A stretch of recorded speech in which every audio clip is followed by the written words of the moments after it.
নমস্কাৰ কেন্দ্ৰীয় চৰকাৰৰ কৰ্মচাৰীসকলৰ বাবে আজি এটি ভাল খবৰ আহিছে আমি সকলোৱে নিশ্চয় গম পাইছোঁ যে অষ্টম পে কমিছনৰ যি টাৰ্মছ অফ ৰেফাৰেন্স আজি কেবিনেটে তাত অনুমোদন জনাইছে এই টাৰ্মছ অফ ৰেফাৰেন্স অনুমোদন জনোৱাৰ পাছত আমাৰ মনত বহুতৰে এটি প্ৰশ্ন আহিছে যে এই অষ্টম পে কমিছনৰ কিমান ফিটমেন্ট ফেক্টৰ দিব পাৰে বা সেই ফিটমেন্ট ফেক্টৰ দিয়াৰ পিছত দৰমহা বৃদ্ধি কিমান হ'ব আৰু কিমান টকা কৰ্মচাৰীসকলৰ হাতলৈ আহিব তেওঁলোকৰ বেছিক দৰমহা কি হ'ব এই সকলোবোৰ অংক আজি আপোনালোকক এই ভিডিঅ'টিত মই জনাব চেষ্টা কৰিম কাইণ্ডলি ভিডিঅ'টি শেষলৈকে চাব চাই থকা অৱস্থাত লাইক এণ্ড শ্বেয়াৰ কৰিব আৰু চেনেলটি যদি ছাবস্ক্ৰাইব কৰা নাই ইউটিউবত চাই আছে যদি ছাবস্ক্ৰাইব কৰিব আৰু ফেচবুকত চাই আছে যদি ফ'ল' কৰিব কেন্দ্ৰীয় চৰকাৰে নিজৰ 50 লাখ কৰ্মচাৰী আৰু 65 লাখ পেঞ্চনভোগীৰ বাবে অষ্টম দৰমহা আয়োগৰ টাৰ্মছ অফ ৰেফাৰেন্সত অনুমোদন জনাইছে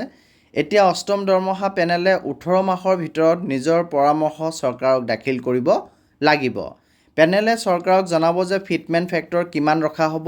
আৰু ইয়াৰ দ্বাৰাই নতুন বেছিক দৰমহা নিশ্চিত হ'ব অৰ্থাৎ দৰমহা কিমান বাঢ়িব এতিয়াই সঠিকভাৱে ক'ব নোৱাৰি এয়া 18 মাহৰ পিছতহে বুজিব পৰা যাব ৰিপৰ্ট অনুসৰি এইবাৰ ফিটমেন্ট ফেক্টৰ 1.86 ৰ পৰা 2.47% হ'ব পাৰে 1 জানুৱাৰী 2026 পৰা অষ্টম দৰমহা আয়োগৰ পৰামৰ্শ কাৰ্যকৰী হ'ব পাৰে তাৰ পিছত নতুন দৰমহা কাৰ্যকৰী হয় কৰ্মচাৰীসকলে তেওঁলোকৰ একাউণ্টত দৰমহা লাভ কৰালৈকে যিমান পলম হ'ব মানে সেয়া আপোনাৰ 2027 তো হৈ উঠিব পাৰে 2028 চনতো হৈ উঠিব পাৰে যিমানে পলম হ'ব সেই বছৰ কেইটা বা সেই মাহ কেইটাৰ দৰমহা যি বৃদ্ধি দৰমহা তেওঁলোকে পাবলগীয়া থাকি যাব সেয়া এৰিয়া হিচাপে দৰমহা হৈতে সংযোগ হ'ব প্ৰথমে জানো আহক টাৰ্মছ অফ ৰেফাৰেন্স কি টাৰ্মছ অফ ৰেফাৰেন্স হ'ল দৰমহা আয়োগৰ কাম-কাজৰ দিশ নিৰ্দেশকাৰী এক দস্তাবেজ ই আয়োগৰ পৰিসৰ উদ্দেশ্য আৰু সীমাবদ্ধতাক পৰিবাহিত কৰে ইয়াত এয়া নিশ্চিত হয় যে আয়োগে কি সমীক্ষা কৰিব যেনে দৰমহাৰ গাঁথনি বানচ পেঞ্চন আদি টাৰ্ম অফ ৰেফাৰেন্স অবিহনে আয়োগৰ কাম আৰম্ভ কৰিব নোৱাৰি গতিকে টাৰ্ম অফ ৰেফাৰেন্সত এপ্ৰুভেল দিয়া মানে আয়োগৰ কাম এতিয়া আৰম্ভ হ'ব তাৰ পিছত যোনটো ডাঙৰ কথা আমাৰ মনলৈ সকলোৰে আহি আছে যে দৰমহা কিমান বাঢ়িব পাৰে দৰমহা বৃদ্ধিৰ বাবে এক নিৰ্ধাৰিত সমীকৰণ আছে য'ত আটাইতকৈ ডাঙৰ ভূমিকা গ্ৰহণ কৰে ফিটমেন্ট ফেক্টৰে সপ্তম দৰমহা আয়োগত এয়া 2.57% আছিল অৰ্থাৎ আমি যোনটো দৰমহা আয়োগ বৰ্তমান উপভোগ কৰি আছোঁ তাত 2.57 ফিটমেন্ট ফেক্টৰ ধৰা গৈছিল তেতিয়া ন্যূনতম বেছিক দৰমহা 6000 টকাৰ পৰা বৃদ্ধি হয় 18000 টকা হৈছিল এইবাৰ যদি 2.47% ফিটমেন্ট ফেক্টৰ কাৰ্যকৰী হয় তেন্তে বেছিক দৰমহা 44000 টকাৰ আশে-পাশে হ'ব পাৰে আহক অংকৰ জৰিয়তে ইয়াক বুজাৰ চেষ্টা কৰোঁ ধৰি লওক আপোনাৰ বেছিক দৰমহা এতিয়া 18000 টকা 2.47% ফিটমেন্ট ফেক্টৰৰ সৈতে দৰমহা বৃদ্ধি হ'ব 44460 টকালৈ অৱশ্যে যদি ফিটমেন্ট ফেক্টৰ 1.86% থাকে তেন্তে নতুন বেছিক দৰমহা হ'ব 33480 rupees অৰ্থাৎ 1.86 ৰ পৰা 2.47 লৈকে হ'ব পাৰে বুলি আমাৰ যোনটো ধাৰণা কৰা গৈ আছে যদি 1.86% হয় তেতিয়াহ'লে মিনিমাম চেলেৰি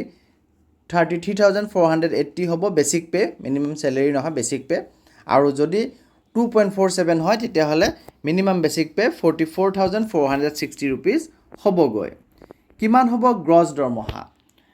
দৰমহা বেছিক দৰমহাৰ সৈতে হাউচ ৰেণ্ট এলাউন্স আৰু ডিএ সংলগ্ন হয় অৰ্থাৎ ডিএ আৰু হাউচ ৰেণ্ট এলাউন্স যোগ হৈ থাকে ডিএ অৰ্থাৎ ডিএনএছ এলাউন্স মূল্যবৃদ্ধি অনুসৰি দিয়া হয় বছৰত দুবাৰ বৃদ্ধি পায় ডিএ এতিয়াৰ হিচাপৰ বাবে ডিএ 0 ধৰি লোৱা হৈছে অৰ্থাৎ আমাৰ যেতিয়া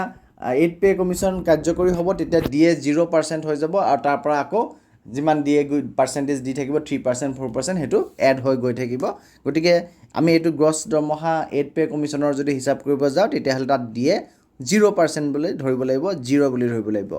আৰু সেন্ট্ৰেল গভৰ্ণমেণ্টৰ হাউচ ৰেণ্ট তিনিটা শ্ৰেণীত ভাগ কৰা যায় মেট্ৰ' চিটিত থকাসকলৰ বেছিক দৰমহাৰ 30% হাউচ ৰেণ্ট পায় টিয়াৰ 2 চিটিৰ বাবে 20% আৰু টিয়াৰ 3 চিটিৰ বাবে 10% হাউচ ৰেণ্ট এলাউন্স পোৱা যায় এতিয়া গ্ৰছ দৰমহা এনেধৰণৰ হ'ব নেট নিউ গ্ৰছ চেলেৰিটো হ'ব current basic pay into fitment factor plus DA plus house rent allowance. আৰু যদি হিচাপৰ বাবে ধৰি লোৱা হয় যে নতুন বেচিক দৰমহা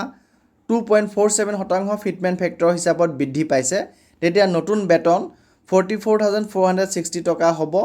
HRA অৰ্থাৎ হাউচ ৰেণ্ট এলাউন্স 30% ধৰি লওক আৰু DA যদি 0 বুলি ধৰা হৈছে, তেতিয়াহ'লে এই ফৰ্মুলাত নতুন দৰমহা হ'বগৈ 44,460 প্লাছ 0 প্লাছ তাৰ 30% 13,338 টকা 13,338 মুঠ 57,798 ৰুপিজ। যদি আপুনি মেট্ৰ' চিটিত চেণ্ট্ৰেল গভৰ্ণমেণ্টত জব কৰি আছে, মিনিমাম আপোনাৰ গ্ৰছ চেলাৰী, আপুনি যোনটো চেলাৰী গ্ৰছ হ'ব সেই চেলাৰী হ'বগৈ 57,798। এই গোটেইখিনি হিচাপ আমি চেণ্ট্ৰেল গভৰ্ণমেণ্টৰ হিচাপত দিয়া হৈছে, চেণ্ট্ৰেল গভৰ্ণমেণ্টৰ কৰ্মচাৰী। আমাৰ ষ্টেট গভৰ্ণমেণ্টৰ কৰ্মচাৰীত আমাৰ কিন্তু হাউচ ৰেণ্ট এলাউন্সৰ পৰিমাণটো কম, গতিকে ষ্টেট গভৰ্ণমেণ্টৰ সেই হিচাপটো কৰিব লাগিব। কিন্তু হিচাপ আমি কৰিব যাওঁতে আমি প্ৰথমতে যোনটো বেচিক দৰমহা হ'বগৈ 2.47 হওক বা 1.86 হওক, বেচিকৰ লগত আমি DA 0 প্লাছ কৰিম আৰু হাউচ ৰেণ্ট এলাউন্স যিমান 7%, 8%, 9% আমাৰ ষ্টেট গভৰ্ণমেণ্টৰ ক্ষেত্ৰত আমি যিমান পাৰ্চেণ্ট পাওঁ, সেইটো আমি সিমান পাৰ্চেণ্টত যিমান হ'ব সেইটো আমি যোগ কৰি পেলাই আমাৰ মিনিমাম গ্ৰছ চেলাৰীটো আমি উলিয়াব পাৰিম। গতিকে এই গোটেইখিনি আমাৰ ইয়াতে যি এক্সপাৰ্ট আছে ফাইনেন্স ডিপাৰ্টমেণ্টৰ এক্সপাৰ্টসকলে এই ধাৰণা কৰিছে যে 1.86 পৰা 2.47%লৈকে ফিটমেণ্ট ফেক্টৰ হ'ব পাৰে। আৰু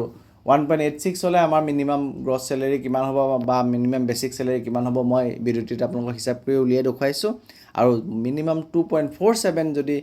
ফিটমেণ্ট ফেক্টৰ হয়, তেতিয়াহ'লে মিনিমাম বেচিক পে' আৰু মিনিমাম গ্ৰছ চেলাৰী আমাৰ কিমান হ'ব পাৰে তাকো জনাব চেষ্টা কৰিছোঁ। গতিকে ভিডিঅ'টিৰ জৰিয়তে মই আপোনালোকক মূলতঃ টাৰ্মছ অফ ৰেফাৰেঞ্চ কি আৰু আমাৰ ফিটমেণ্ট ফেক্টৰ কি বস্তু, ফিটমেণ্ট ফেক্টৰ কিমান শতাংশ হ'ব পাৰে আৰু সেই শতাংশ হ'লে আমাৰ বেচিক পে' আৰু গ্ৰছ পে' কিমান হ'ব আৰু কেতিয়াৰ পৰা কাৰ্যকৰী হ'ব পাৰে আৰু যিকেইদিন পলমকৈ কাৰ্যকৰী হ'ব, অৰ্থাৎ যদি আমি 2 বছৰ পিছত 2026 চনৰ জানুৱাৰী মাহৰ পৰা যদি বলৱৎ হয় আৰু আমি যদি 2027 চনৰ ছেপ্টেম্বৰ মাহত যদি প্ৰথম নতুন নিৰ্ধাৰিত নিৰিখত আমি চেলেৰি পাওঁ, তেতিয়াহ'লে যি 2026 চনৰ 12 মাহ আৰু 2027 চনৰ জুলাই মাহ, আগষ্ট মাহলৈকে আমাৰ যিখিনি